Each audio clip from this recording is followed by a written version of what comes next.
Have you learned nothing? I I have learned not learned nothing. anything. I learned nothing. Welcome to Deepnight Revelation. We will be picking up where we left off 2 weeks ago. We've been off past couple of weeks. There was a whole bunch of stuff that went on in people's actual lives, and so here we are. We are back after 2 weeks. Jack is maybe going to join us tonight. We're not sure. He's still dealing with some stuff on the home front, and so if he can join, we hope. And if not, we will continue on and catch him up next time. So where did we leave off? Well, these guys left off. That's a really good question. These guys left off. Continuing on with their exploration, they learned a whole bunch of stuff about the stage 5 of the Deepnight entity, and how this thing grows. They don't know if it can grow. They can assume that it can grow bigger than this, but they found out a whole bunch of information, and there was some more clear cut parameters set on what the three stages of the anti-entity vaccine. It's not really a vaccine. It's a curative aid. So stage 1, it'll help you fight off an infection.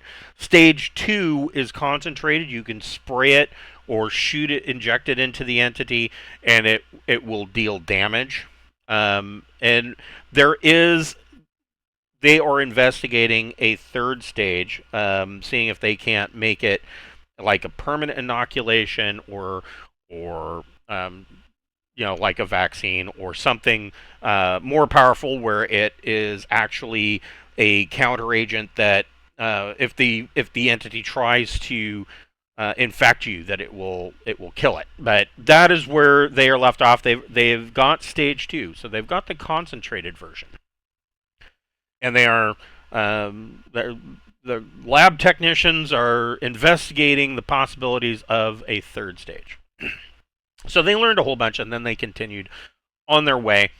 And they have been traveling for about 4 weeks. So you guys are going to get 4 weeks worth of study time added to your Oh, sweet. whatever you're studying.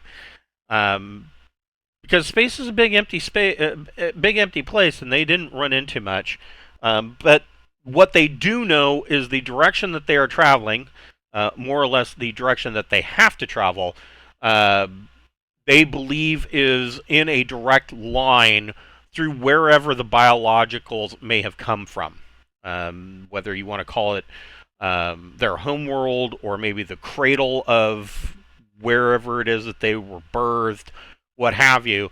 The likelihood is that they are going to be going right through that area, and they have to in order to continue on because of the low density of star systems. So that's where we will be picking up. Before we get started, we would like to bring the attention to the fact that we do have a merch store via Zazzle. We've got t-shirts and hoodies and buttons and all sorts of stuff. We've got drinkware. There's poster maps. There's just a bunch of stuff. And 100% of the proceeds from that store goes back into our channel. If you want to help us out, we could definitely use the help. All of the little subscriptions all seem to team up at the beginning of every month, and then they're not so little anymore. And so if you want to help us out, if you enjoy the show and you want to lend a hand, go get yourself a beer stein, and we appreciate anything that you do for us.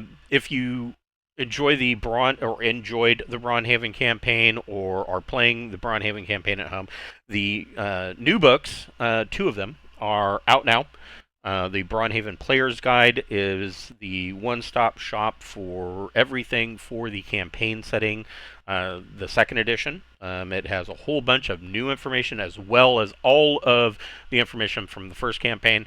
And there is a new adventure out just in time to kickstart your Halloween spooky season. It is the Town on the Edge of Shadow. It is a horror mini-campaign.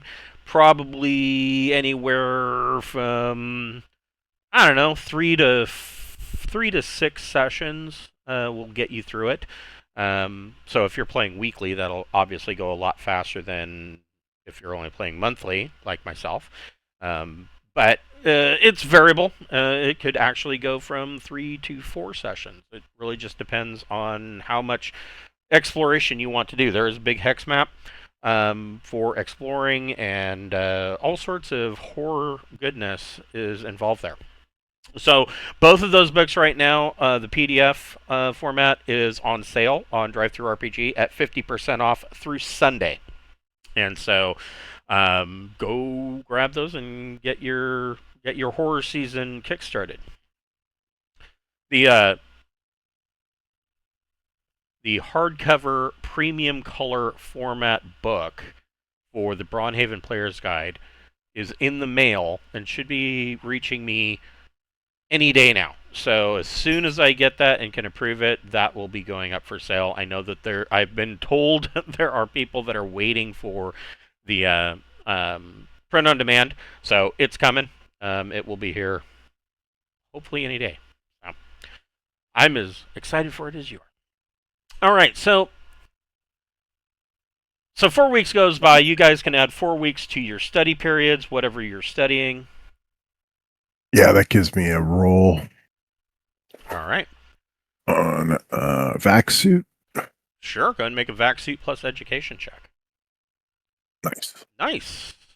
So that's 2 periods down, 1 more to go. All right, so you got another 8 weeks or however much is left over. What about you, Brian? Yeah, 1 more week. It took me up to 6, so I still need a couple more. Okay, great. So I will give you the general overview map.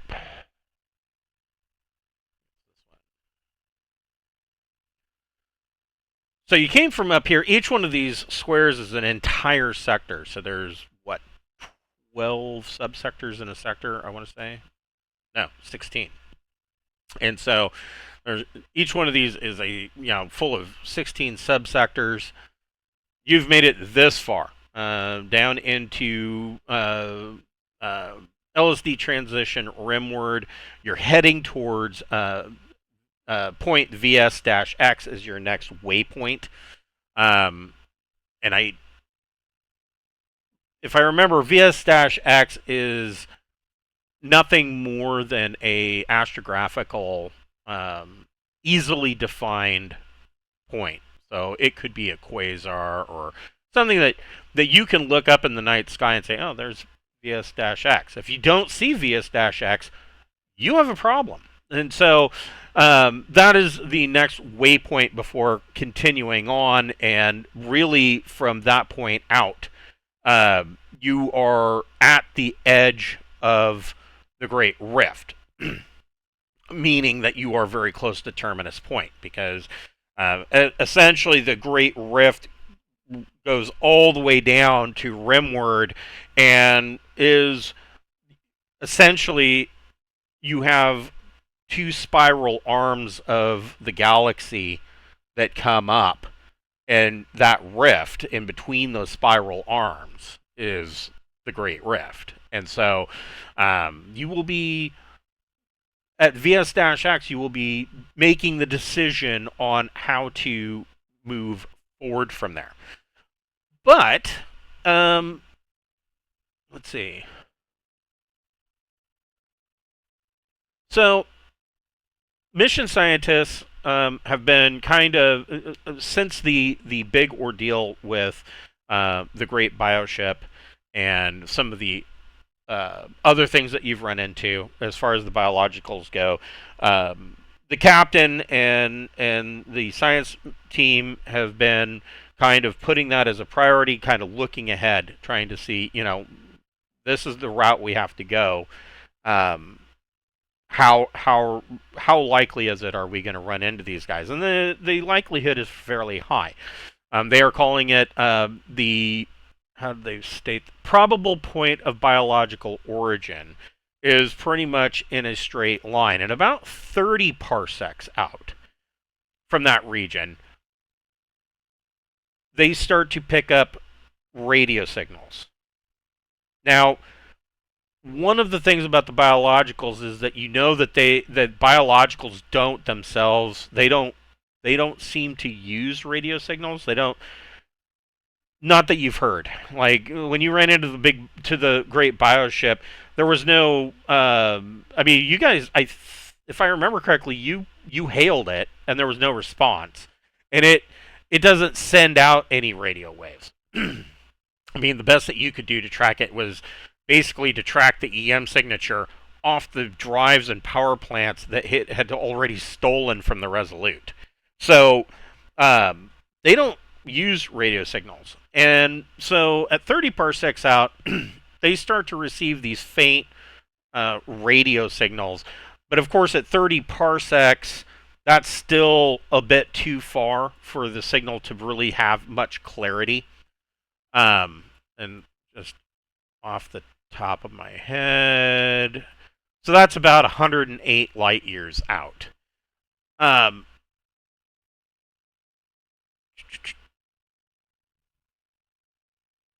few weeks later, as you are now about 20 parsecs in, now the signals are coming in and they are much stronger, but they are encoded. Does one of you want to do an electronics comms plus intellect or education check? And I will give you a +2 to that. Actually, no. Better than a +2. I will allow you to make that with a boon. What's your electronics? Oh, you're muted. I'd be rolling a +2. You got me beat. All right. Yeah. Mel's our genius. Yes, him and his fucking education. Jesus. Boon. Let me click boon.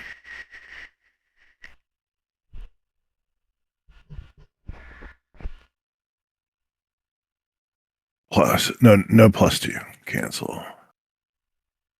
Yeah, I'll give you either way. That's all right. No, it's fine. It came through as an 11. So an 11. So the reason for the boon was that you have, from your time in the far side of nowhere, with all of that craziness, with the Commonwealth and the Great Republic and the Dual Alliance and everything, and the pirate regions and all of that, you already have the communications protocols saved, especially from your time where you were escorted by the Commonwealth ship, the Illustrious. And so, right.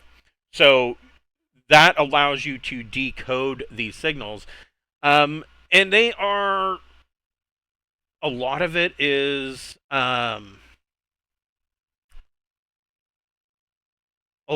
what you would expect of a civilized, maybe that's not the right term. A lot of it is what you would expect of a habitated colony that has had some longevity. So you're getting entertainment broadcasts, you're getting not commercials. I'm trying to think. All of it is in Oinprint. So it's all Droin. And I don't know what Droin would watch for entertainment on TV, but I'm thinking it's probably pretty boring. There's a lot of infomercials and but like infomercials that are actually useful, and like documentary kind of stuff and how-tos. That kind of entertainment is coming through, like the old History Channel, not what we currently have. And so you're getting a lot of that. You are getting some communications broadcasts, and it sounds like these communications broadcasts are from multiple colonies.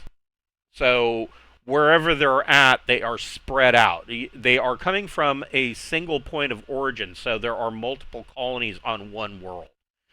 And so the science division is able to kind of, now that they were able to do this with the signals to begin with, now that they're stronger, not that they needed to be decoded, but they are able to kind of do a rough triangulation of where these signals are coming from. Now, in space being as big as it is, and at 20 parsecs out, it's nearly impossible to pinpoint to a specific dot.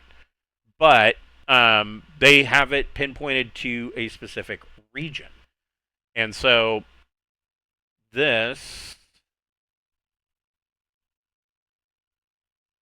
is the region that they have it pinpointed to. There's six worlds here, and then once you get within 10 parsecs,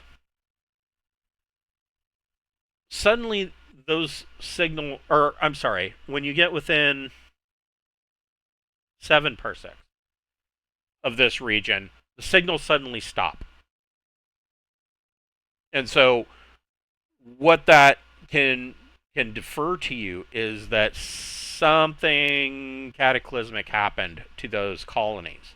Because radio waves, when they propagate out, they travel at light speed, and so this means at 7 parsecs, roughly 25 years ago, something happened to stop all transmissions coming from that planet. But this region is as close as close as they can get to pinpointing the origin. And you can choose which world you want to visit first. So let's say if you can do 4 parsec jumps. You can do beta. You can do alpha.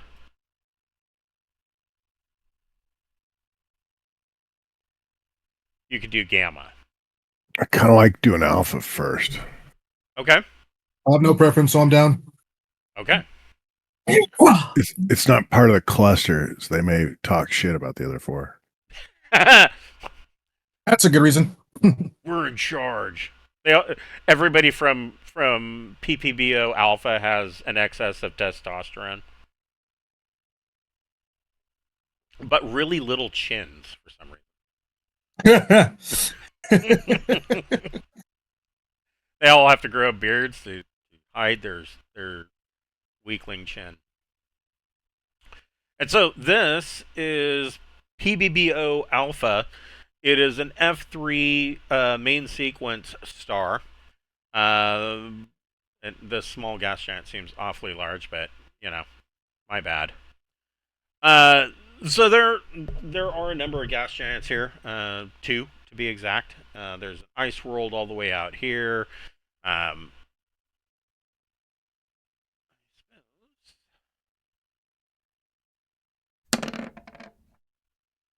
Okay, so your sense ops team scans system. Innermost planet seems like a reasonable prospect for a life-bearing planet. So this one right here. Oh wait, I'm sorry. Primary 1 over here is a reasonable prospect.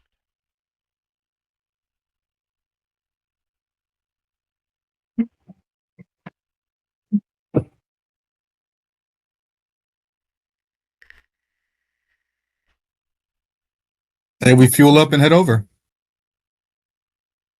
Okay. You're muted. Yeah, because it doesn't look like it has much water on it.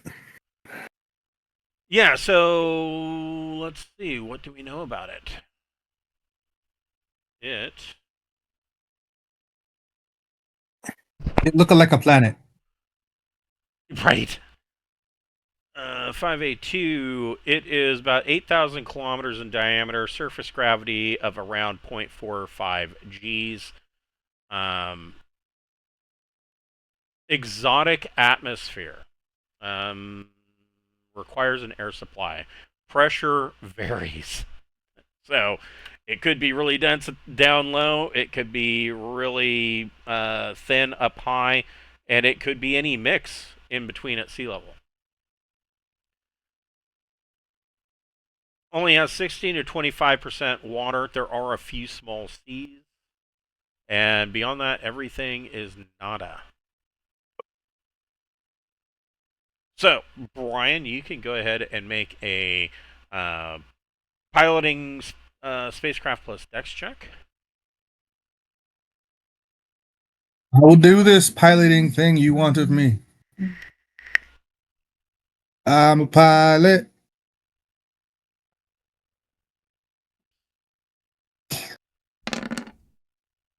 Uh-oh. No, that is exactly what you needed. And so you guys, he launches you without any fanfare, and it's from that gas giant. Whew, that's a ways.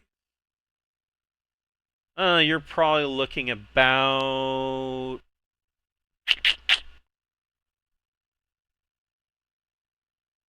probably about 36 to 48 hours worth of travel time to get there. But Revelation's not really in a terrible hurry.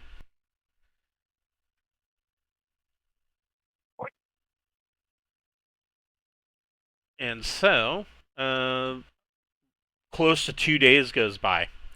By the time you reach it, who wants to make an electronic sensors plus intellect or education check? And you get a +2 to that for your sensors. I'll do that.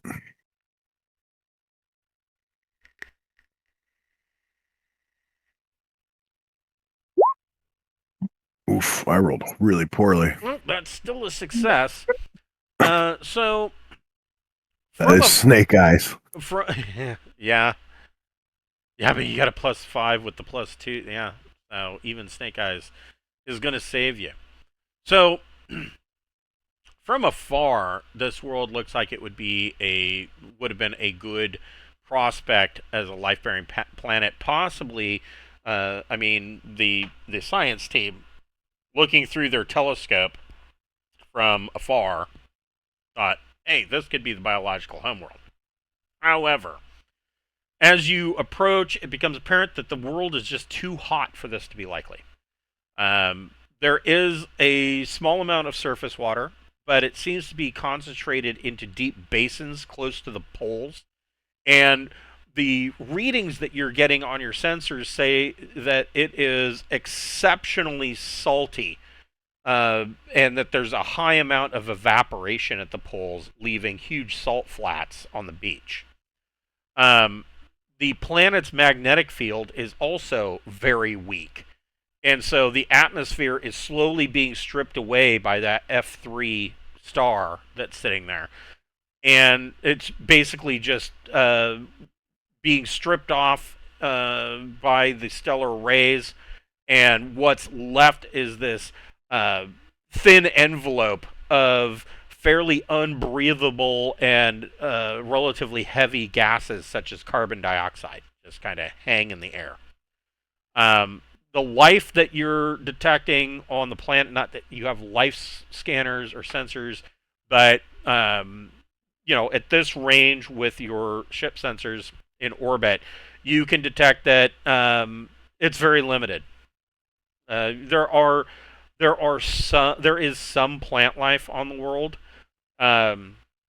leading to some green areas, but beyond that, it's mostly a rock ball. And you're probably, you would have to launch a probe or go down and take samples, but your guess and the estimation coming back from the sensors expert program is telling you that the likelihood is that the most nominal type of life form on the planet is going to be single-celled organisms.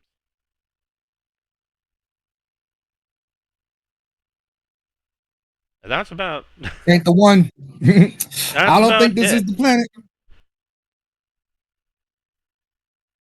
I don't know if there's something else if you want to go down and do any closer investigation, or, but aside from being a mildly interesting to a life sciences team, because this is kind of a primordial kind of world. Beyond that, it's not all that interesting. Even the life sciences team are like, we've seen primordial worlds. They probably wouldn't be that cavalier about it, because every single one of them is different in some way. There's always something to research for these guys, but it's nothing. Oh my God, we have to go look at it. It's not that spectacular. Okay. All right. Well, I mean, keep it pushing. Yeah. So you guys spend another roughly 2 days getting back. And so within 4 days, by the time you get back, Revelation's fueled up. Where would you like to look at next?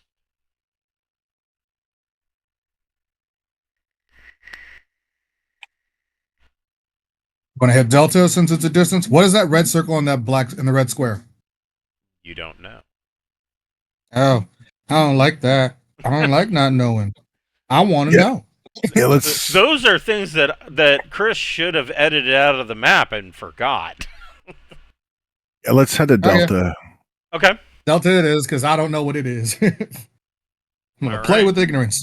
So you can add another week to your study periods. Now I have 1 week to study. Oh yes. Oh yes. Thank you guys. Thank you for choosing wisely. So I just figure it's better to avoid the cluster first. yeah. Well, We don't know what we're choosing. this one doesn't look like a beautiful star. I mean, it's I mean, not. Gamma. I'm looking at it. Gamma looks awesome, and I want to go to Gamma. But Yeah, Gamma doesn't look like a healthy star. It looks like I'm not sure, but just looking at that, it screams red giant or brown dwarf to me. I don't know. Mitosis. Yes, yes. Looks like it's unwell. So yes, you can add another week. It's like a cell dividing. Yes, yes. It's pregnant. That's what it is. Oh, what was that? Oh, it was Andromeda, where the stars could give birth. They were like, the show was so fucked up. The first couple of seasons were great, and then the final seasons started to come out. I'm like, what?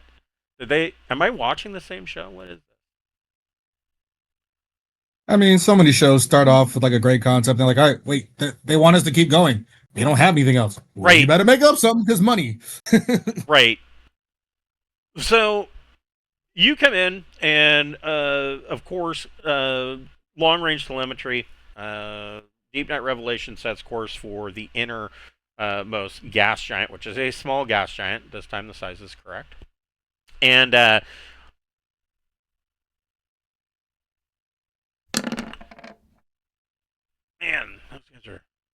those guys are on it. So the tech or the sense ops team scans the system, and they come up. Whoops, not what I wanted to do. I don't want to leave. How do I get? There we go. I clicked the wrong button.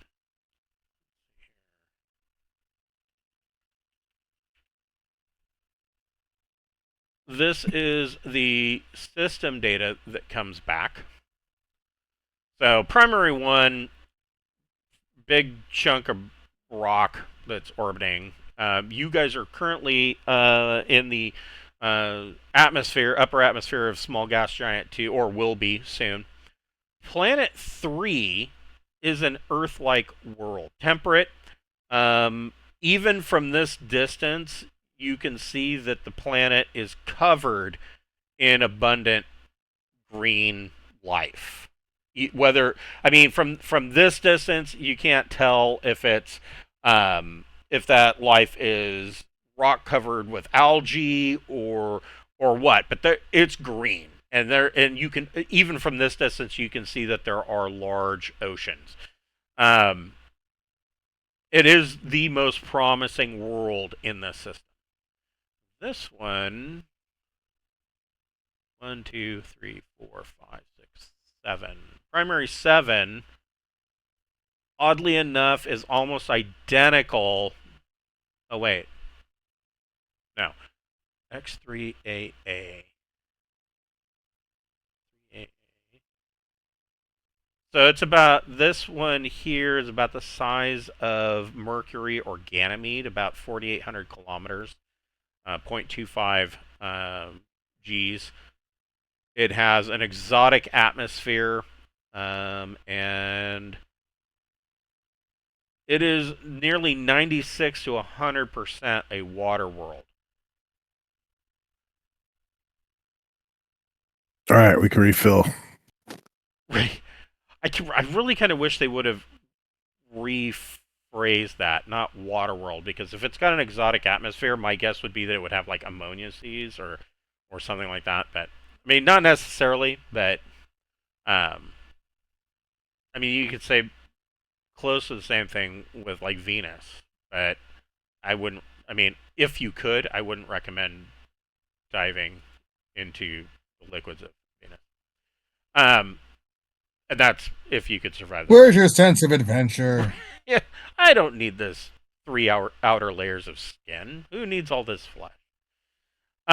Exactly. And so, um, yeah, it's a really promising candidate. Really pretty planet. Looking up close.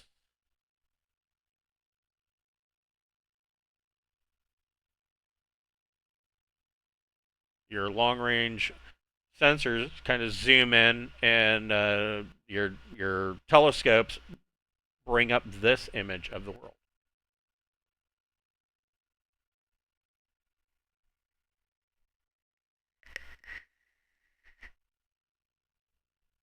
Are we detecting any signs of life with that?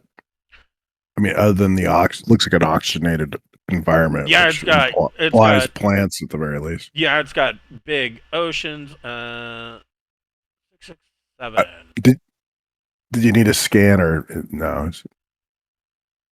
So it's about 9,600 kilometers in diameter, zero point 0.7 G's gravity.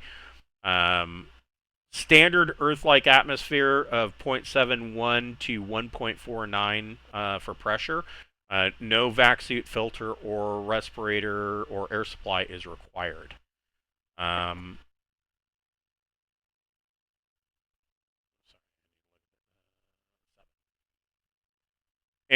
66 to 75% water, Earth-like world.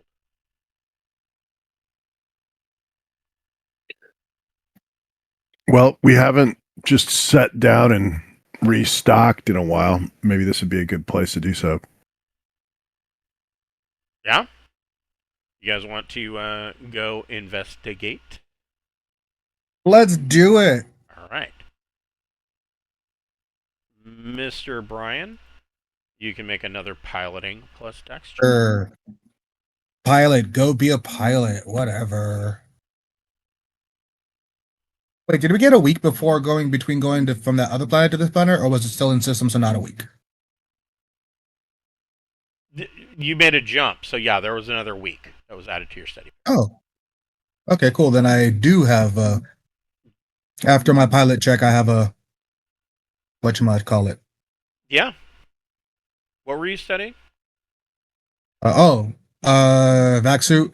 It's the first of 2 study periods. Yeah, go ahead and make a vac suit plus education check. Do my pilot check first to keep things going along, and then I'll make my. You said something or other about something. Yeah, go ahead and make a vac suit plus education check. Vac suit education. Education 0. Come on, don't give me a 1 and 2 again. Yay, not a 1 and 2. But it's still a 7. That's a failure. Oh. Damn it. Back to beginning.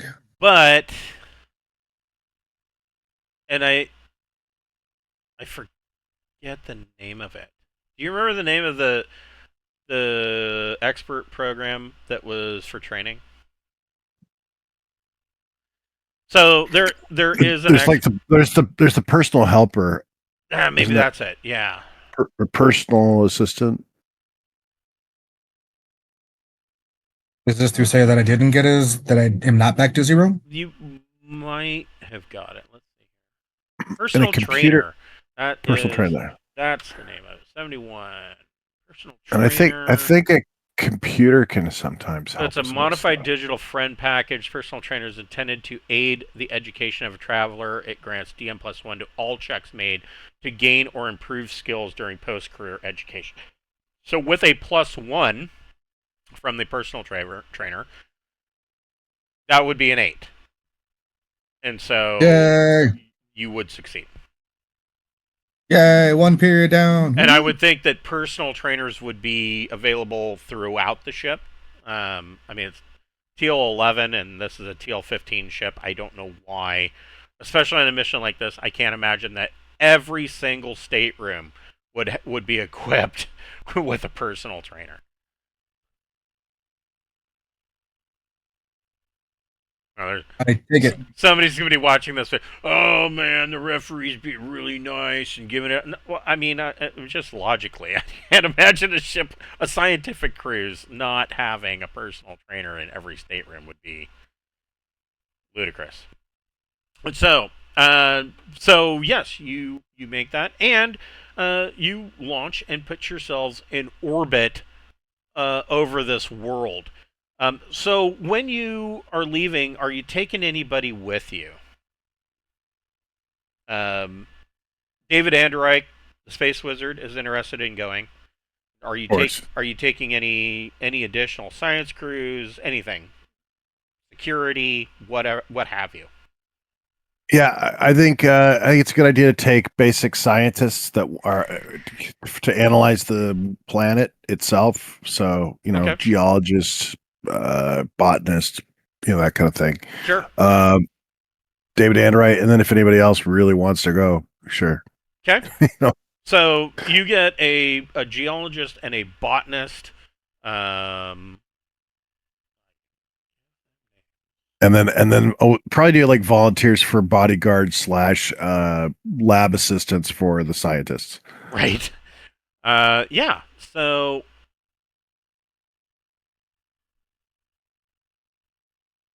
David Anderreich, you get a botanist, Patricia Mercuse, who you've had a few interactions with her. She seems to be a bit of a perfectionist, which, I mean, for science, that's a good thing. And you get Othen Kowaku, who in his off time is a highly competitive gamer. He plays a lot of VR games. Probably a lot of Fortnite. What a douche. But those two. I remember him. We did a race one time in VR. He knows. He thought he was hot shit. So mostly build stuff. Yeah, he mostly builds stuff. And so those two join you, and of course, David Anderreich, the space wizard, has been interested in joining you. Both of you can make a recon plus social check. Shit, that's not right. Shit. I'm just pressing all the wrong things now. Shit. Yeah, this recon is a little plus social. Recon plus social. Okay.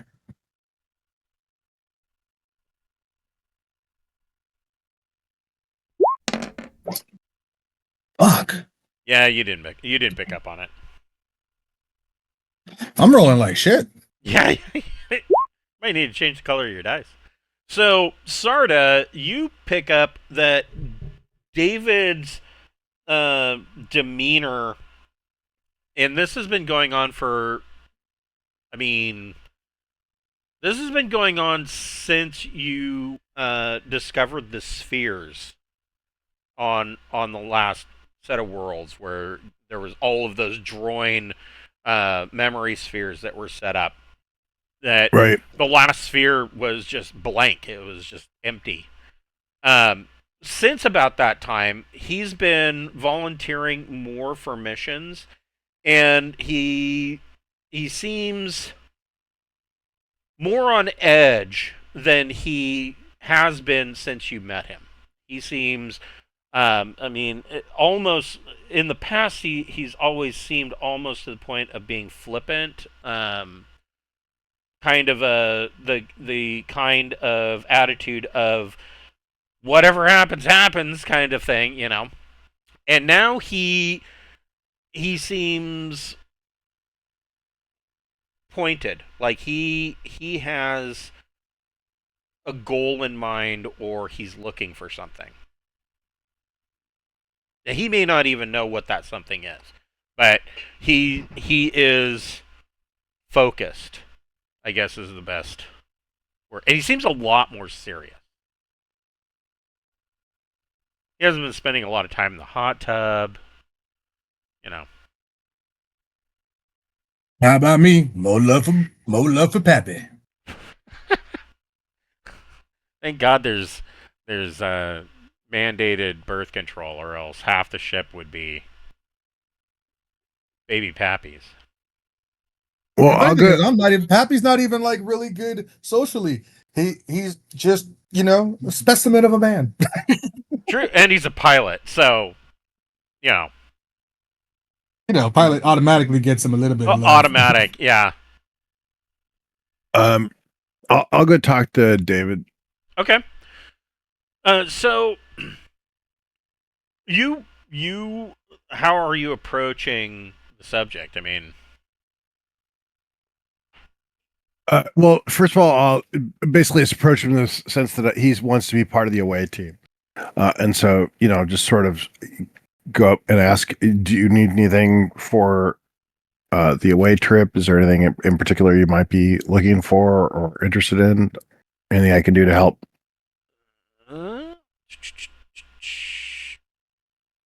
so he there it is. I was like, fuck it. He's back here in the life sciences analysis suite with the biologist, and he's not. I mean, this is a small room, and so I mean, there's not enough room for you to really. You open the door, and you have to stand in the hall because he and the scientist are taking up all the space in there. Patricia seems like she's a little bit annoyed by the fact that he's literally just over her shoulder looking at everything she's looking at on the sensors. And you kind of come in, and he steps out into this hall, and or into the corridor, and you ask him,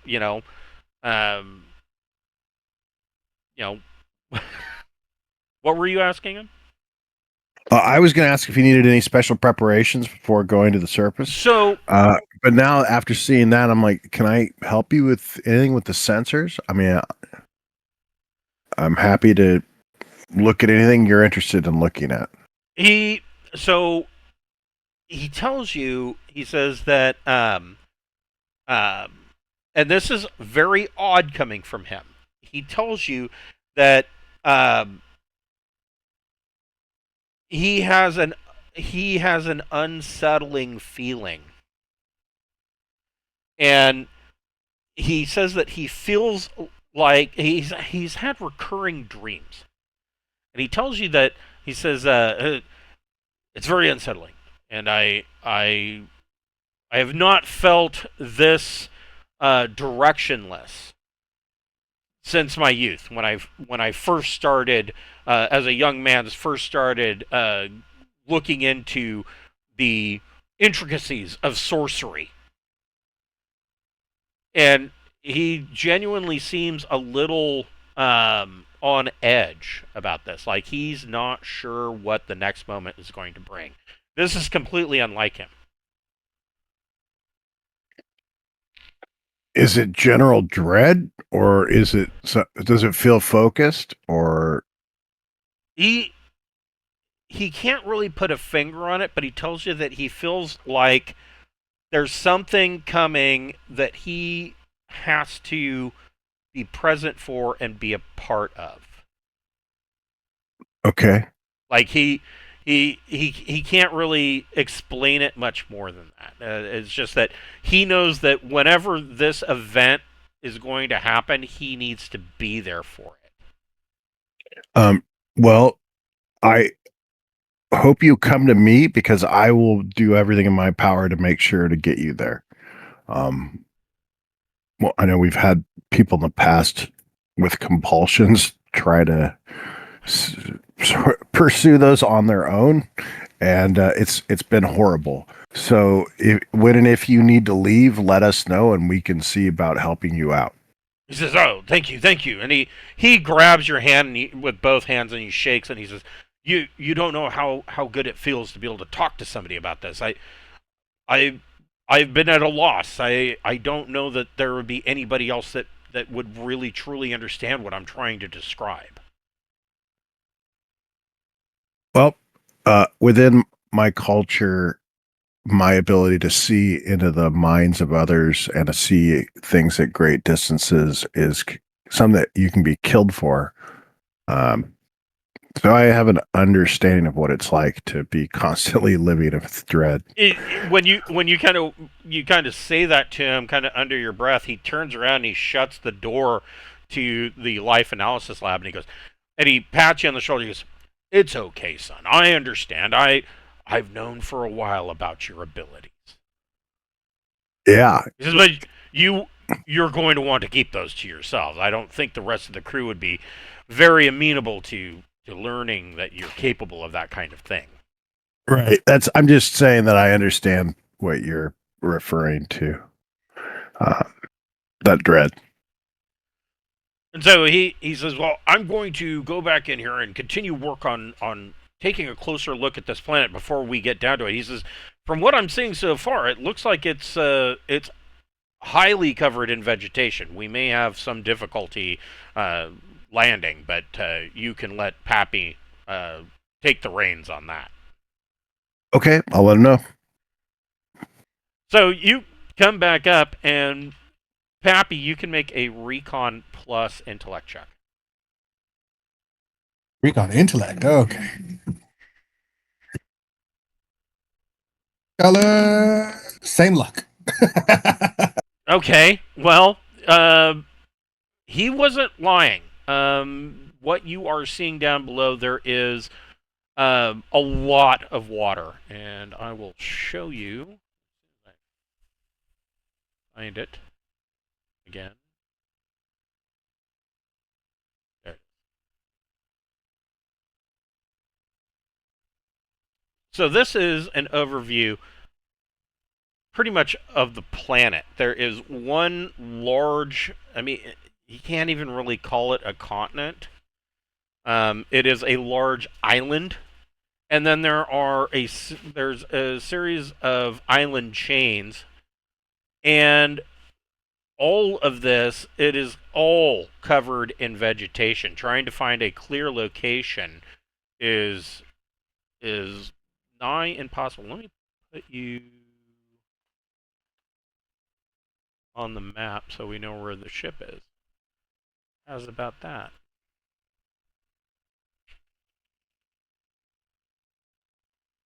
No, yes, that is. Cat's over here freaking out. So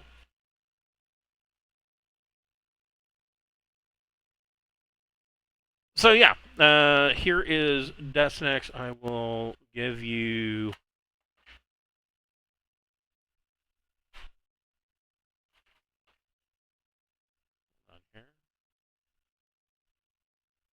Oh, you have control. You can move.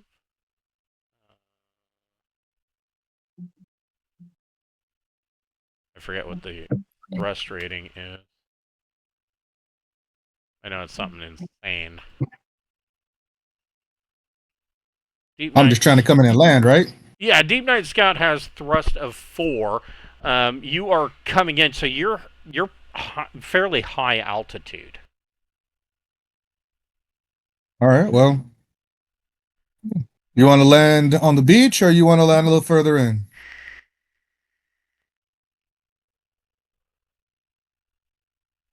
Let's see here. Try to bring us down over here then. Kind of cuts us equidistant from a few different things wherever we want to explore.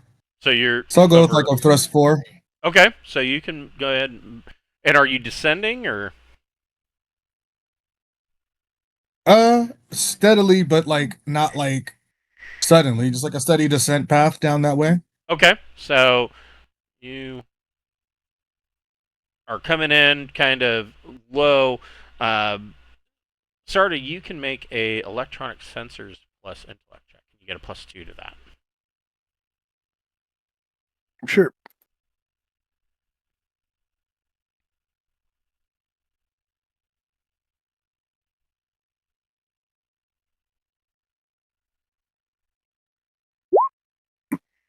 Nice. 12. So you kind of send out a See all.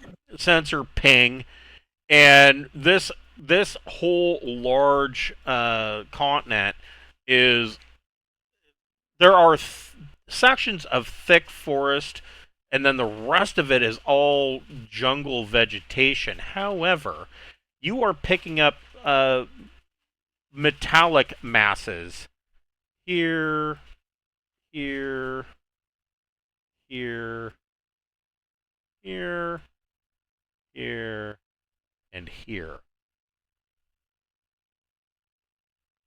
And there, when I say metallic masses, I mean large, like city-sized. Oh, wow. Okay. Let's definitely check that out. So, with your 12, you can see that this one, all of these seem like they are overgrown.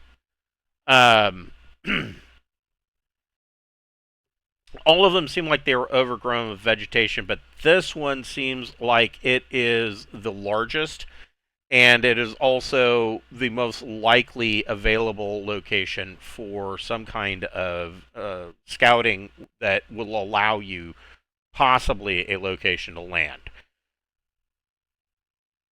Scouting over here,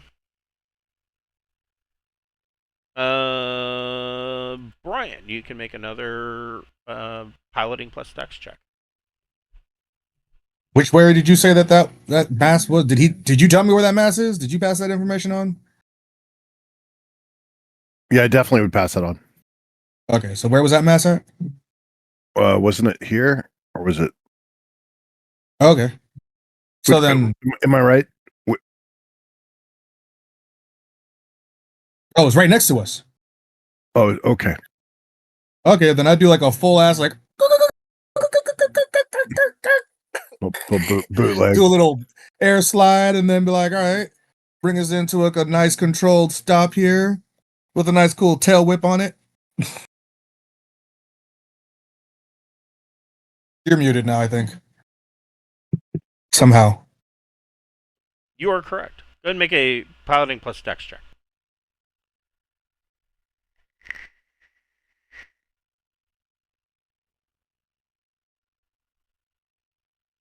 That's Starship, right? Yes. 10. Nice. So Pappy kind of brings the scout ship in low. And this is what you see on this island. And it looks like this island went, I mean, it's a pretty good sized city. Your estimates, just looking at this, is that it's not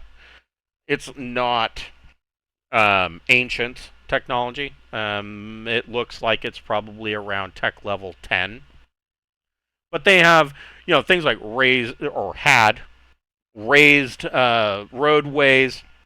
It appears that most of this city had a public transportation system in the form of like light rail trains, maglev light rail trains, things like that. You do see the evidence as you fly over that the most prevalent form of personal conveyance was ground wheeled vehicles. It was typical. Was a typical tech level 10 city. The other thing that you see, let me bring this back up, is that at one point, and you can see the ruins of such. Wrong one. No, this is the right one. At one point, there was large bridge spans that went from island to island. like this, and then like this, like this. All of these rail lines and roadways have been over time. Just you can see that vines and vegetation has grown up, and they have just collapsed into the seas.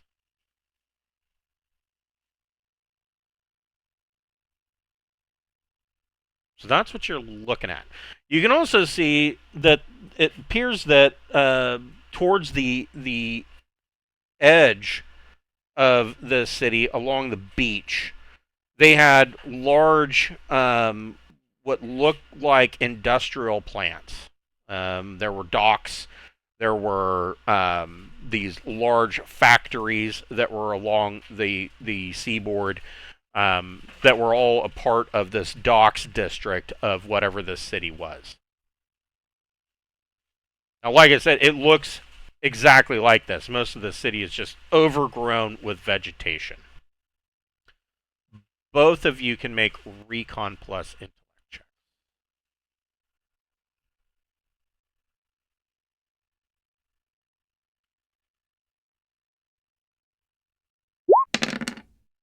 Intellect. There we go.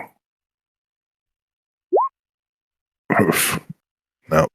So, Sarda, with your 6, you can see. I mean, you're having a hard time. I mean, you're looking and you're having a hard time finding anywhere that's clear to set down. But you do see that along the wharf, there are sections where the vegetation has been killed off, and it seems rather sudden. Like it, and the walls and the pavement of that area are stained, like perhaps with some kind of chemical, and it killed off a large swath, like 3 to 4 kilometers worth of vegetation. And you see other areas where, like, there's a building that looks like it has been burned out, and it shows evidence that whatever burned it out, it exploded from the inside. Happy, you are looking overhead, and again, you're having a hard time finding a landing location, and you finally do find one. Most of the city is so overgrown with vegetation that you worry that setting down that the vegetation will get tangled up into the landing gear. But you do end up finding towards the middle of the city center, you do find an area that you believe you could set down in. Okay. Go ahead and make a piloting plus dex check. You're going to need to roll good for this. You can take extra time. That's true. You can get a +2 for taking extra time. You're not in a hurry. Well, absolutely. If it's definitely looking rough, I will take time and do that for sure. If you actually look at the landing speed that they assume, taking extra time makes a lot of sense. Yeah, routine landing and takeoff is only it's routine. It's 6. This is a little bit more difficult. So you're looking at 10 plus. Okay, well let's do it. Nice. Pappy finds a spot and sets you guys down.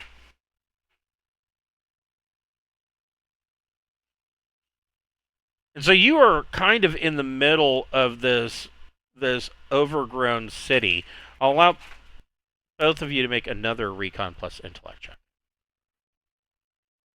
Sure. Over here getting run over by a crazy cat.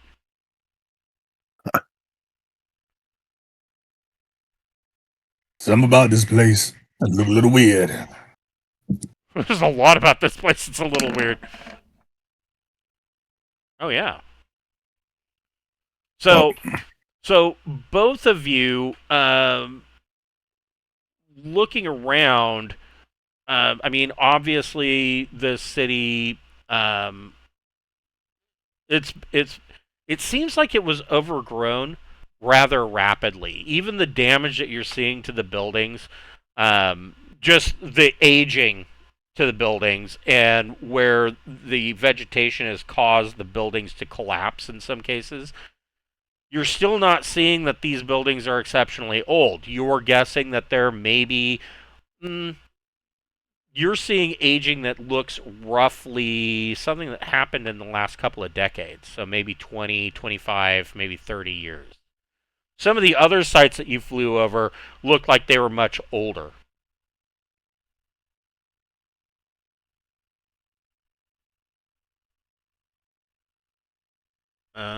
Interesting. Give me one Like, second. this place looks pretty run over for being so young. Right. Give me 1 second. I'll be right back. Cat, what the?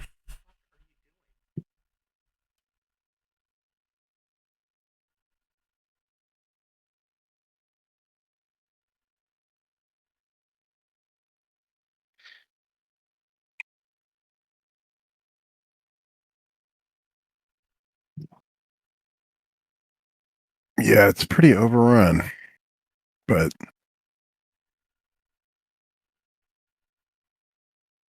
Is this like the precursor to the fungus among us? well, I mean, the fungus would go crazy here if that were the case. But I mean, honestly, it doesn't take too long for a city to get overrun. That's true. Like, this was like overrun while there were people. Yeah, that's the part. So I guess if you killed off a lot of the population at once, they would give up on certain areas and they would focus on others. So your biologist comes in, comes out of the back and comes up to the bridge just as Pappy is making his landing. And she says that she has found numerous examples, and she thinks the entire planet is lousy with them, of biologicals. And she thinks that would have something to do with this vegetation. She thinks that at some point in the past, the relatively recent past, the biologicals attacked this city. So when she's saying biological, she means the fungus, the bipedal fungi. Yeah, they're not fungus. The biologicals are sentient plants. The splinter. The spine spitter guys. All right. Well, maybe we can find more information about the spine. I mean, obviously, if they were invading these guys. Yeah. All right. Well, then let's get the flamethrowers readying. Yeah. Let's. Yeah. So if we're landing in the wreckage of where the more recent. So you're kind of in city center is where he could find a good landing location. Yeah, let's look and see what we can find here. I mean, if they were fighting these guys, we might get some information about how to fight them well. So, how are you guys? Like I said, this is they lost the fight. A shirt sleeves environment, Earth-like world. That doesn't necessarily mean that that's how you're going to dress. How are you guys gearing up? Don't dress. We know that there's a battle coming. Yeah, you know. So, I mean, yeah, so Sarda, what kind of gear are you wearing? For armor, for vac suit, what you got going on? I think I'm going to go with the polycarpus. Okay. Yeah, might as well be able to breathe freely. And I'll bring a filter just in case type thing. Okay. What do you got going on for weapons? I'm going with both pistols, so that would be the Gauss and a stunner, and then I'm gonna play it safe and bring a flame rifle as well. All right, yeah. What are you doing, Pappy? Bringing the vac suit, like the combat one. So the HEV suit. Yeah, I don't care how comfortable the environment is. She said there's things. I'm like, all right, now we getting shit with armor on it then. All right, so we're going to do that. I'm going to bring the laser because that's my go-to. Well, okay. So you are bring the laser. The laser. This one? And yeah, the rifle. Okay. The H13 laser rifle. that does fire damage, right? You said it burns.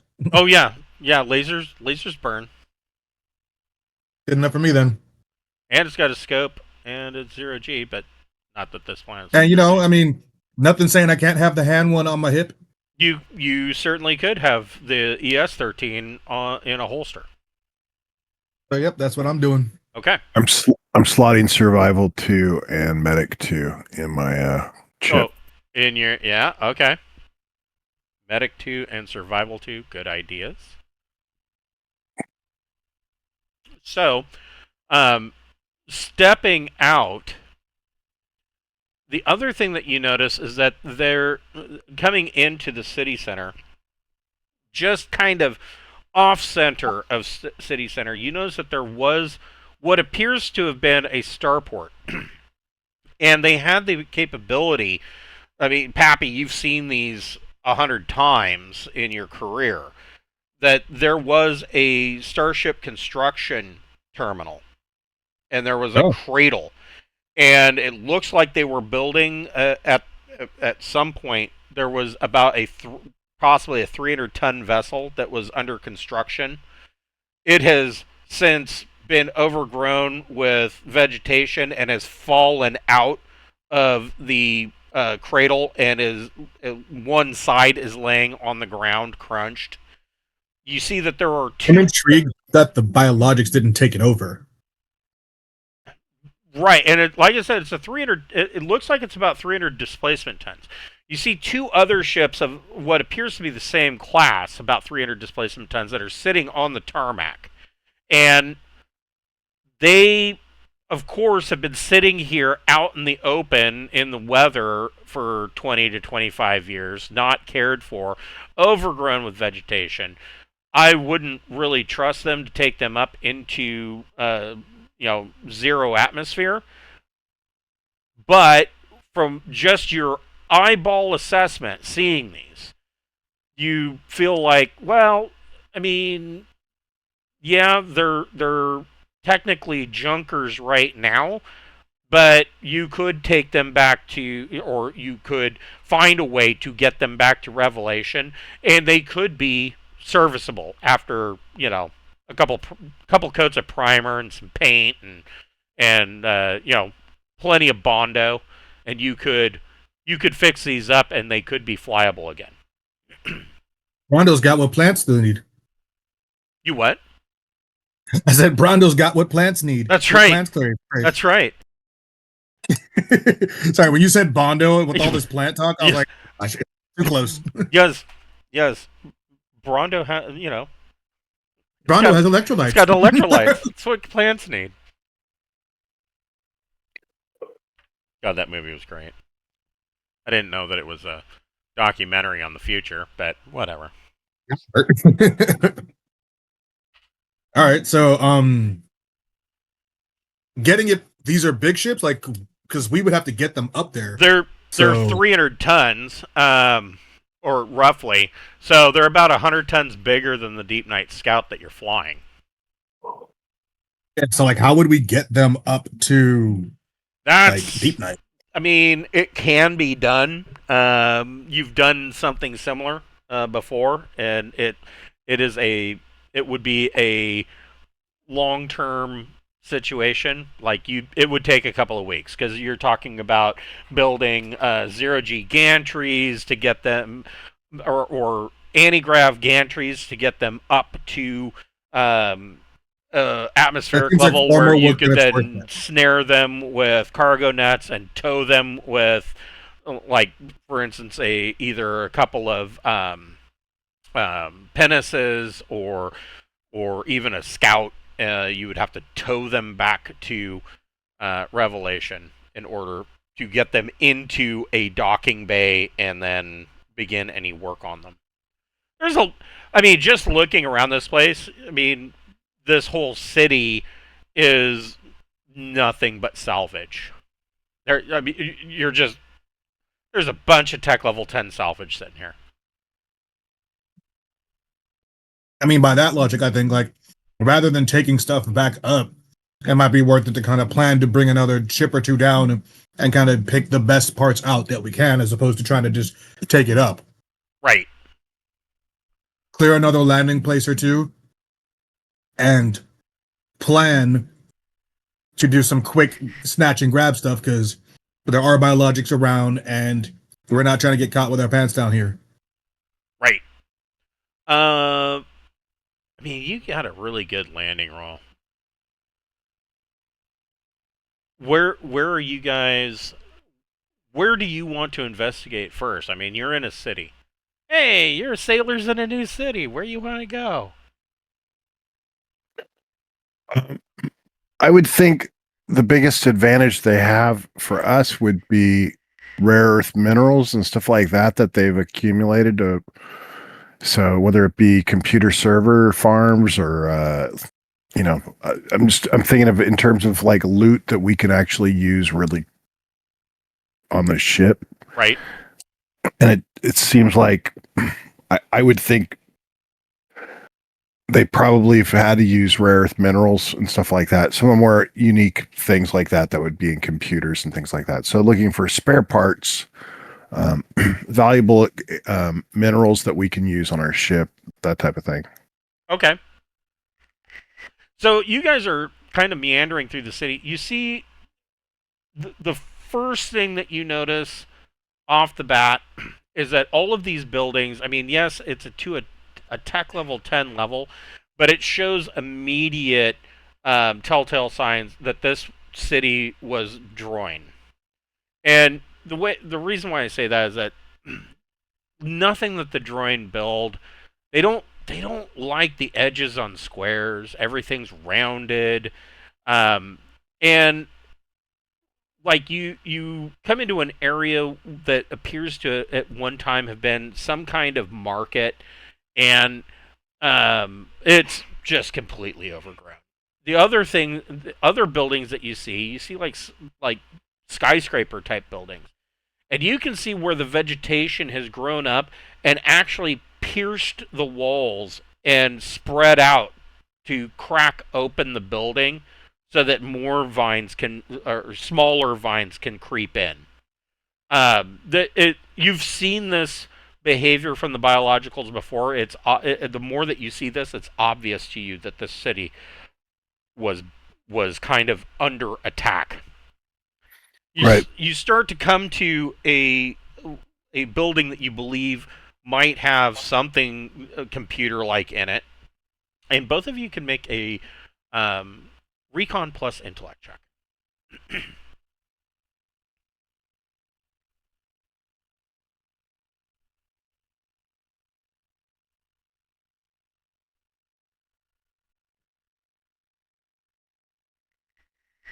It's 6. Oof. Yes. So, Happy, you notice two things. The first thing that you notice, out of the corner of your eye, you see some of the vegetation kind of ripple. Like, you see twitching of leaves, and as you follow it, you can look for, down the city block, and you can see this rippling of vines kind of move down the city block, and it keeps going along this group of vines. You've seen this. Pretty sure we just been spotted. You've seen this before too. You saw this on Wildwood, where that is going to tell the rest of the biologicals that they know you're here. That doesn't necessarily mean that there's going to be a response. The other thing that you notice is, so you notice this, and then you kind of turn to make a comment to Sarda about it, and then out of the corner of your other eye, you see movement in a building. All right.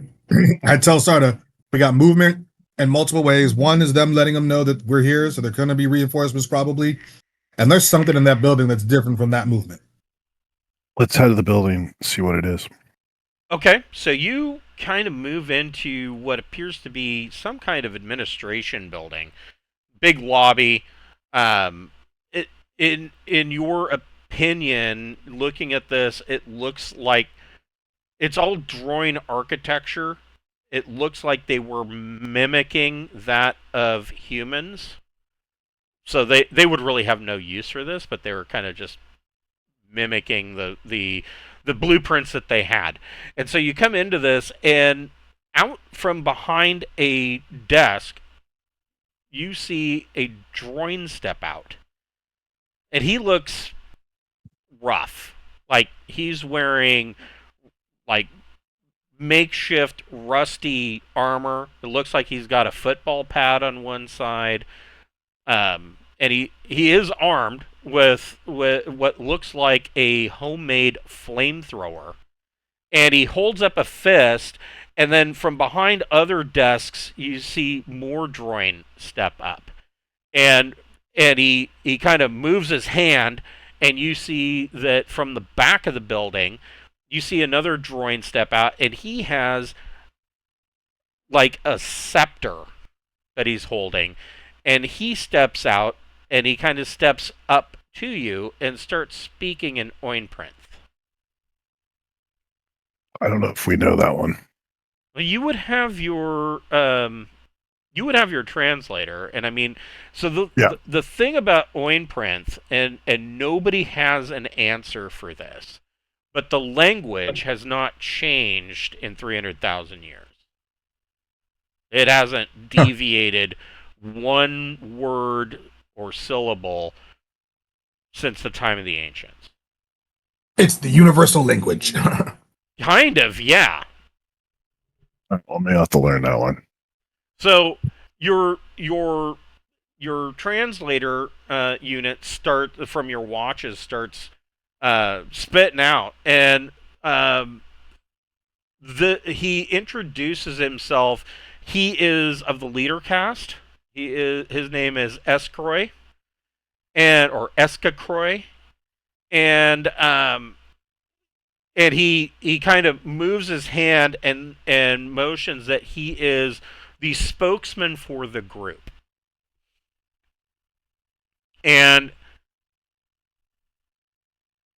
he says, his immediate question is, where are you from? Do you have a starship? And is this a rescue mission? We're from incredibly far away. We have a starship. This can become a rescue mission. How many people do you have that need rescuing? That was exactly what I was going to say. He said he says, oh, well, there is only about 54 of us left. We can handle that. There are 4 other systems with planets nearby. Would those be friendly systems to you? Could you seek shelter there? So as you're asking this, one of the warriors moves up and kind of behind you and kind of looks out the window, and he says something very direct and quick in Oinprint and makes a hand motion. And Eskakroy kind of motions for you to get down. And he motions to be quiet. And out the window, you see a huge ambulator moving through the city. And I mean, it's a heavy lifter, but it is equipped in a way that you have not seen before, and your comms come alive from the Bridge of Revelation, and they tell you the comms officer says, I don't know what's going on down there, but you've woken a hornet's nest. The whole planet seems like it's come alive. You've got ambulators coming in from every corner. And some of them look. She says, some of the big ones that are on the ground in the streets are carrying starship grade weapons, and there's something bigger happening off in the jungles. It looks like the ground is moving. We need to get off planet as fast as possible, and I'll let the droid know that as well. So Eskakroy looks at you, and he says, and he tells you, he says there is way, my people have a way of getting out. We've been coming here for a long time for salvage. says we have a backup plan for getting out if something like this were to happen. All right, we just need to get to the ship. So He says, Can we get to the ship and take off before they shoot it? He says, there's no time. There's no time. They're going to be all over the city. all right, well, then the ship needs to take off.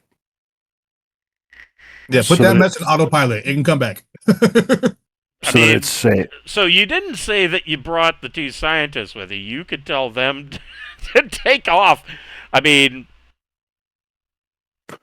Yeah, well, it wasn't just the scientists. It was also, any crew members that wanted to go that can be, yeah. right. I mean, if you want to radio back to Yeah, I think it's scout, I think it's safe to let them know to take off. okay. I don't even know if you're going to be safe in orbit. I would get to where we know you'll be safe, and then we'll worry about how we can get picked up. Okay. Absolutely that.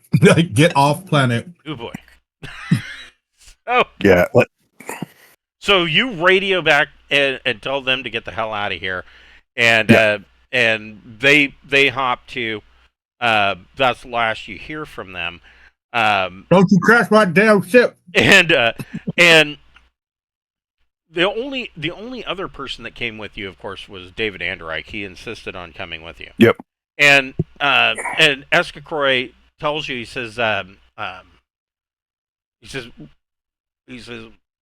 stay low and follow me. And him and his droid kind of start leading out through the city. And on here. Let me kind of set this up.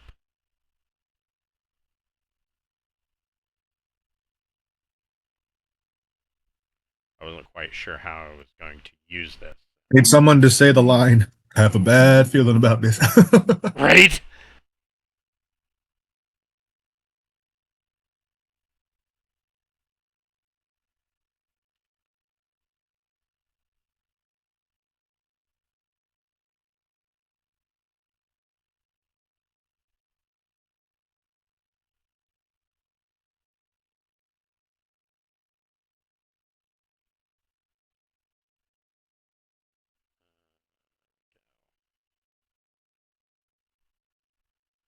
So this is a rough makeout of the city. And Eskroy, so he doesn't tell you a whole lot. He just says, follow me. We have plans for this. Yeah. I do so. Okay.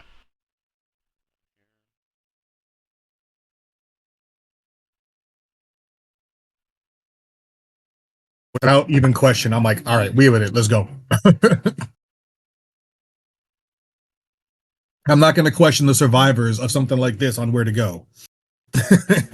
Both of you can make recon plus intellect checks.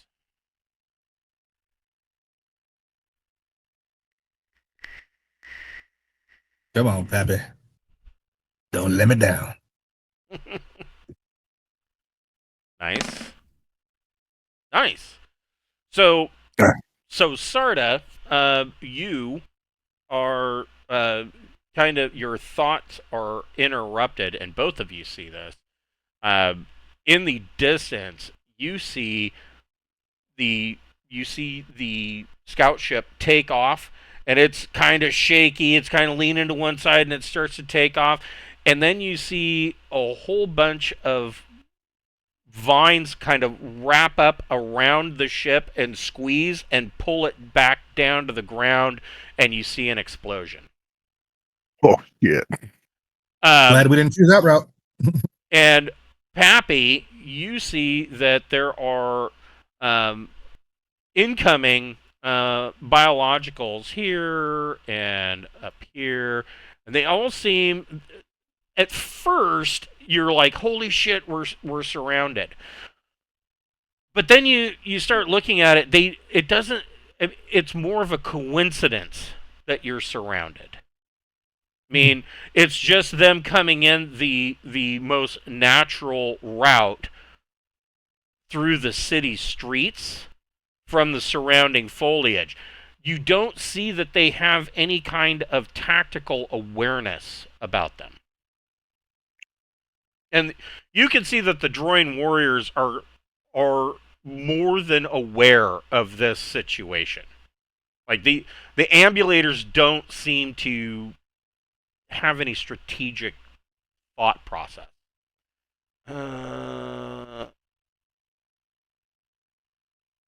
Too bad we don't have like uniform, like military hand signals that we could use.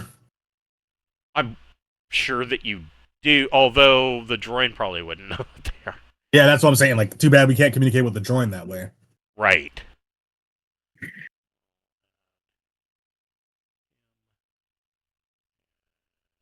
Sure. Him. Of course, Escroy.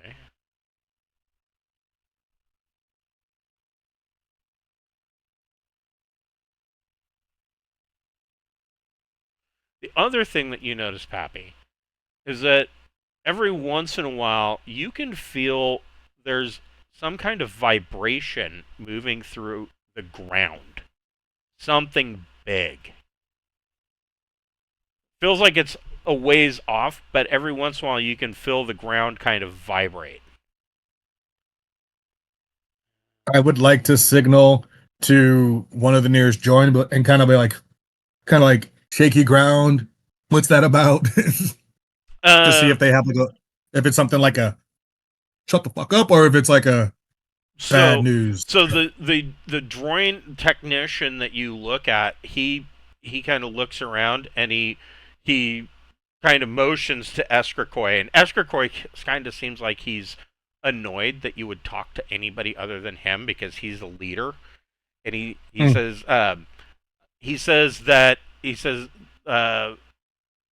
simply says there are things bigger than the ambulator.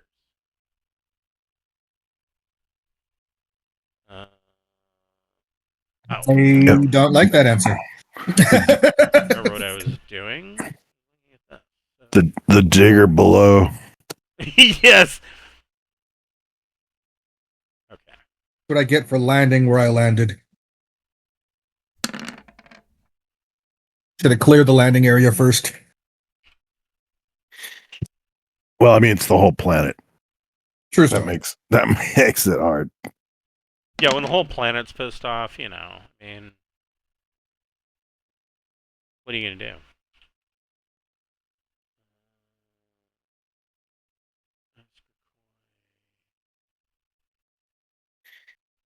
I mean, ironically, this stuff's probably a Droin experiment to try to combat the fungus. How hilarious would that be, though?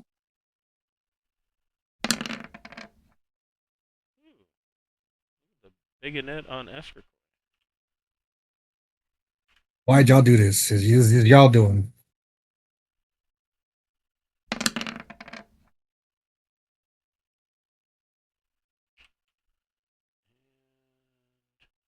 I think it's funny that the warriors have less of a dex than the technicians do. Oh, but he still rolls. But do they have more strength? Yes, they do. Yes, they do. Okay. All right. Both of you need to give me an initiative. 2d plus your dex or your intellect.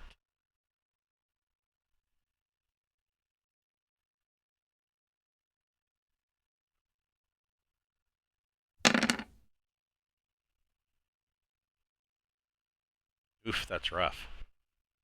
Yes, it is. Combat. That did not go the way I wanted it to go. Oh, hey, I got you beat. Wow. You guys are rolling great. And we knew we'd have to fight too. That's the worst part. Right? I'm telling you, change the color of your dice. I did. Wow. Changing it again. I'm gonna go to something like dramatically different because Right? that did not do the trick. So the warriors. Come out and play. The warriors.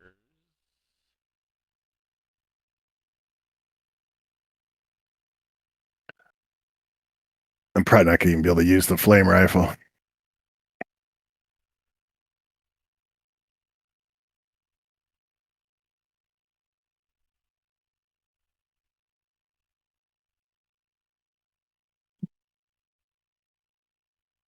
Oh, can't quite get all.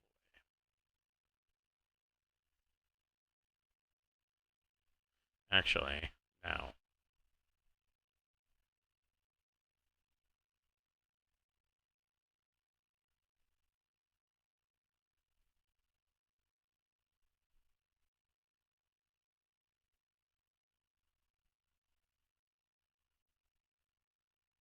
Yeah, go right there.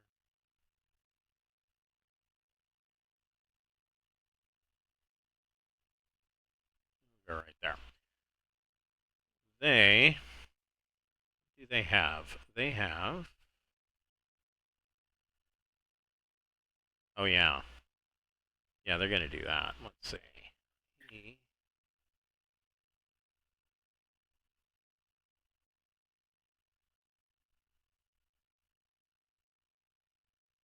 So range is 20 meters. Oh yeah, he can do that. I hope.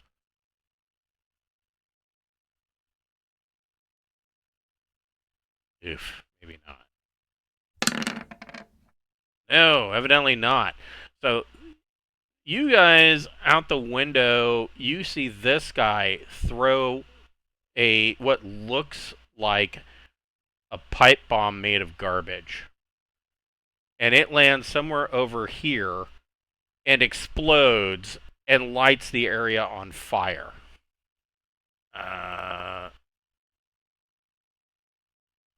Looks like looking up what's the blast range? Grenade weapon. Page 157. Incendiary grenade is blast 3.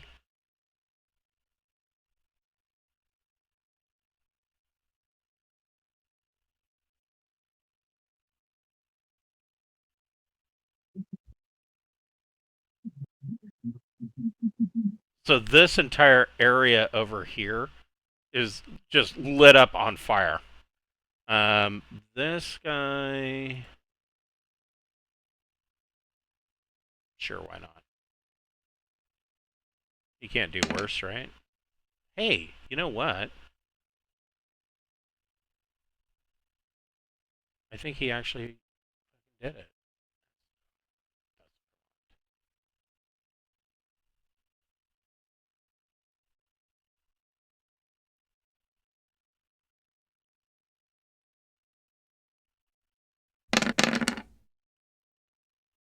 Ouch.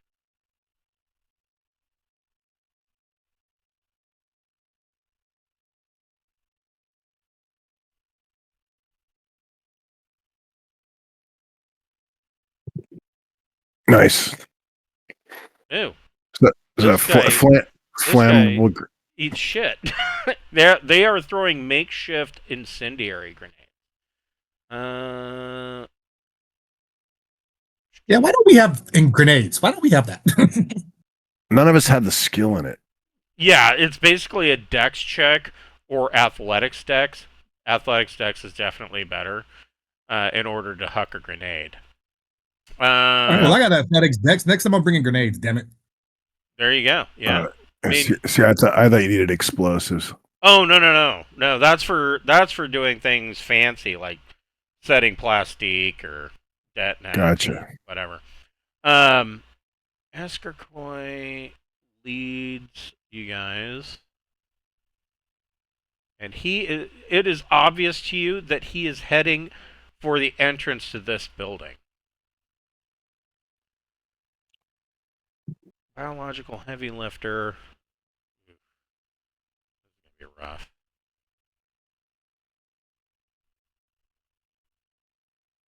Where's my heavy lifter?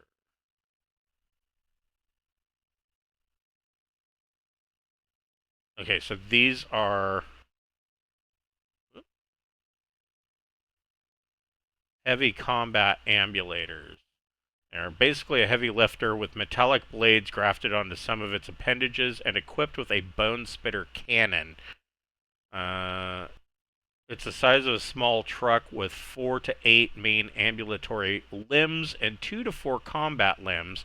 Many have a thumper that causes a rapid expulsion of air, which produces a low frequency sound and pressure wave up to 15 meters in all directions. So, yeah, so what's their move?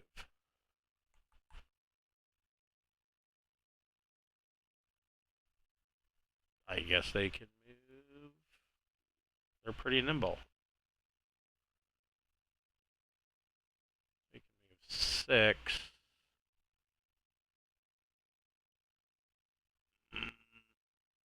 No, he's not going to do that. He's going to shoot on this guy.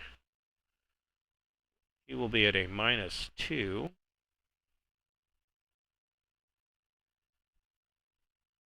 Putting him at -1. Ugh.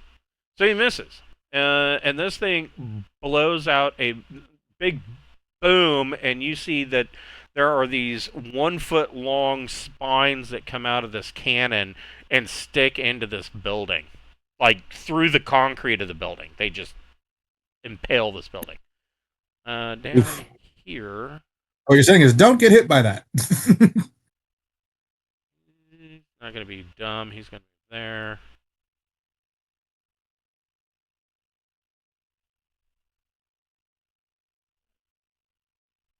He will move there.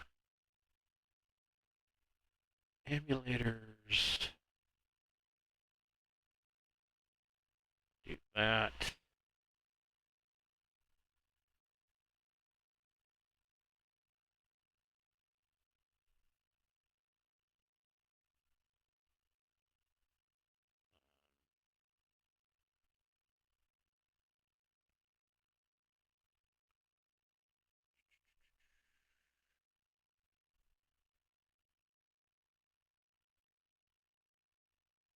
Gonna shoot. Ooh, that's a hit with a +1.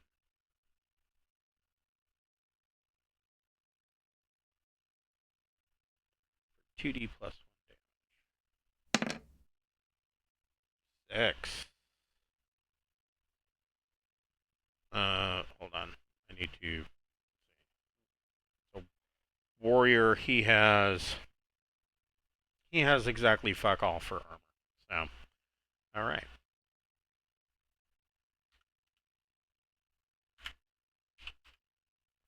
So he gets hit.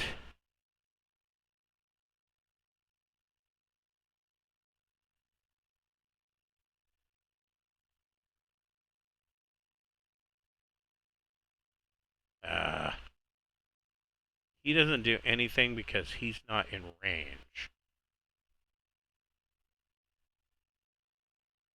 You guys see this one bring up his arms and he protrudes like a bunch of bone blades from his arms, but he doesn't have a bone spitter or a bone spitter. That's what they will do.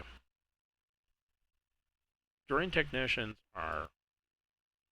We're going to safely follow friend leader.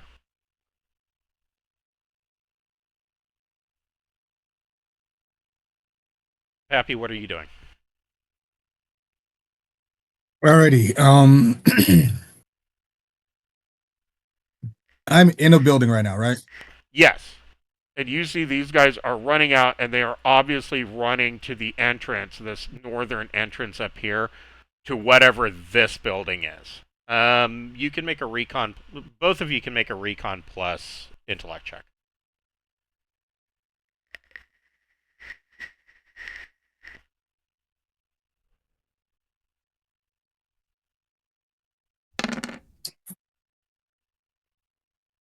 Pappy doesn't see Changing the shit. color did not help. Definitely Changing not. the color made it worse. It's just not your night, man. Ugh. All right, well, what I'm going for then, since I can't see shit, I don't know what's going on. I assume there's windows. Yes, there are a number And of windows. Many of them are busted out, and you can see that that's vines what I are was kind hoping of for. inside. And That is you exactly what I was hoping for. the this side here, there are large plate glass windows. It looks like there's 2 floors. It looks a lot like some of the windows that you've seen on starport terminals.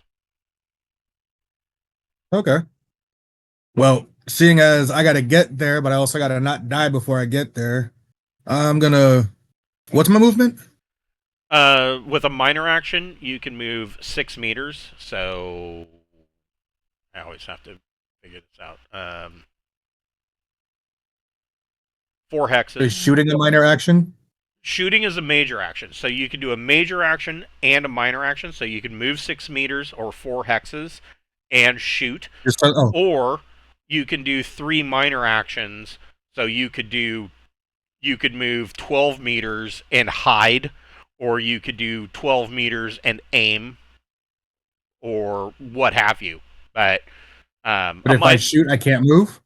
you can move. You can do Oh, shooting is a is a significant action, and then you get a minor action. So you can move 6 meters and fire a weapon. okay. Does the 6 meters have to be all at once?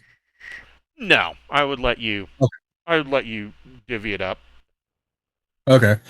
So you can move like 2 hexes and then fire and move 2 hexes if you wanted to, or three Okay, cool. hexes and 1 hex, however you want to do it. And what I want to do is move 3 hexes to here, fire at this biological with the laser, Okay, and then I'll move one more hex after that. sure, But let me fire first. sure. Go ahead and make your shot. We'll see how he likes a little bit of laser. Looking at these guys, they don't. Oh, they do have +2. Do they have? Yes, they have +2 to armor. So that is a hit. 25 What plus damage. did I get? Is that 25 plus 3? Or 25 plus 1? I think it is plus the 3. But he said they have +2 armor, so I don't know if that factors or anything like that. No, the Yeah, +2 armor is subtracted from the 25. So it says that you rolled 2d6 plus 1. Yeah, his effect was 3, so it's plus 3 more Right. damage on top Right. of that. So Right. Yeah. So it'd be Okay. 28 minus the. Oops.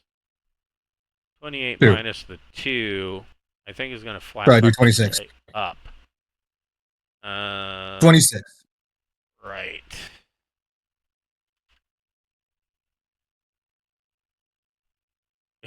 Yeah. Whoever said lasers aren't good at explants was a flat liar. And just for shits and giggles, that puts this guy at -4. Oops.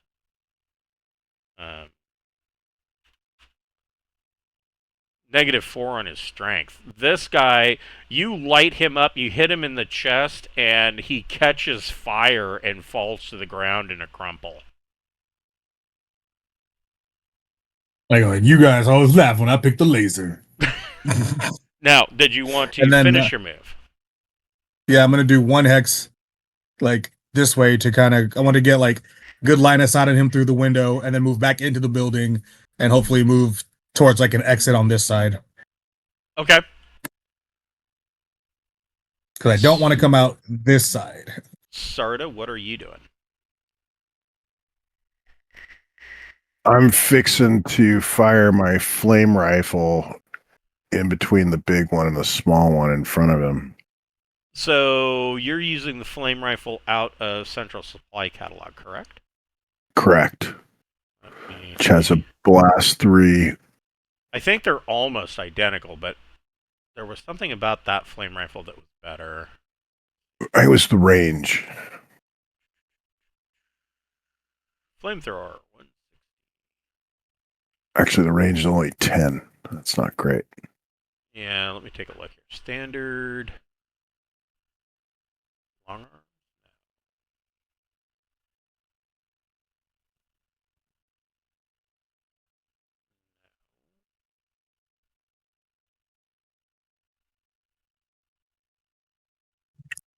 Interesting.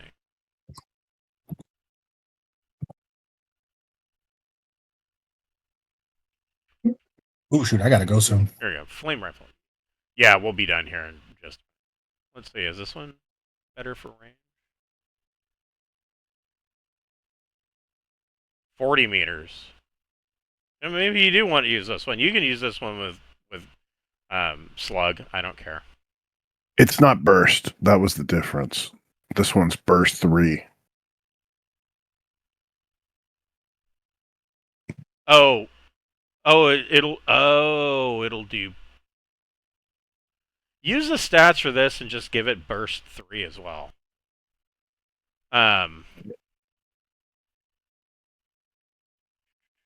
That's the difference. The flamethrower in the central supply catalog is listed as a heavy weapon. Flamethrower is, yeah. I have the flame rifle from Central Supply.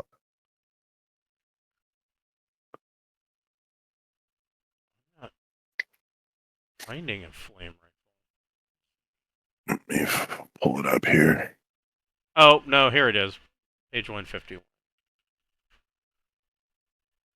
I gotcha.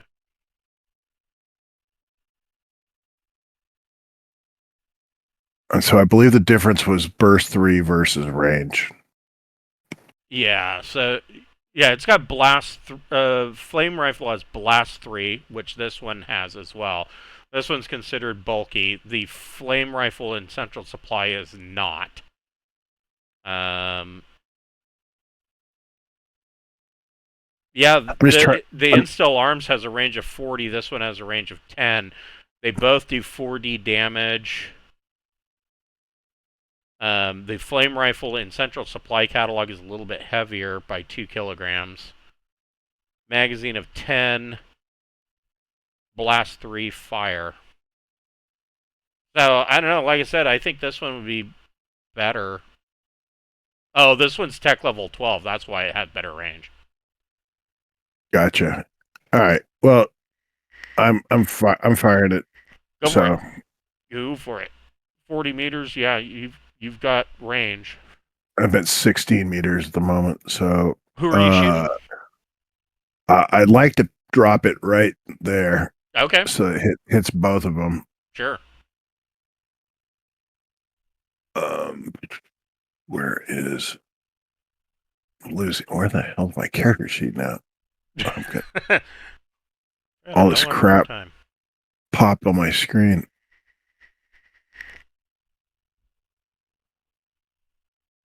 Oh, it got close. That would do it.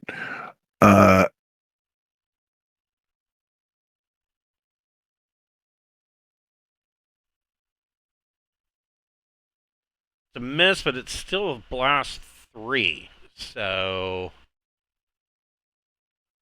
yeah, I was trying to hit it in the middle, so it's not a grenade. So it's going to be down here. That's still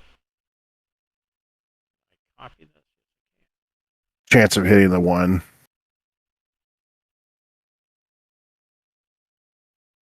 You're still going to get that guy, and you did 13. 13 fire. Yeah, that was really poor damage. Maybe it's even 12 if you consider the fact that I missed by 1. I'll give you the 13 because it's still blast 3. That gives him. So this guy, you drop it right there, and you light this entire area on fire. Blast 3.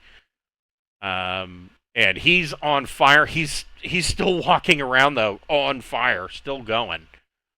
And I'll move after that. Yes, you can move 6 meters, 4 hexes. 1, 2, 3. Okay. I think this is this is a good spot to break. I will move the warriors.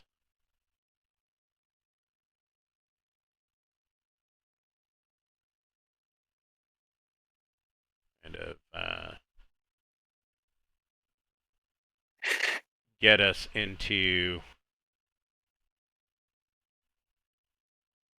a start for next week.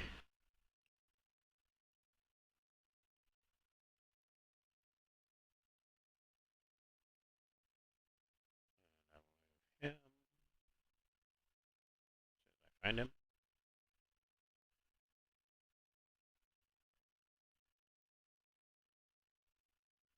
And so that's where we will pick up for next week at 6 o'clock on Friday. Sounds good, sir. Sounds good. Appreciate you. All right. Have a good night, guys. I will see you next week. Take care. See you next week. You too. Have a good night. You too.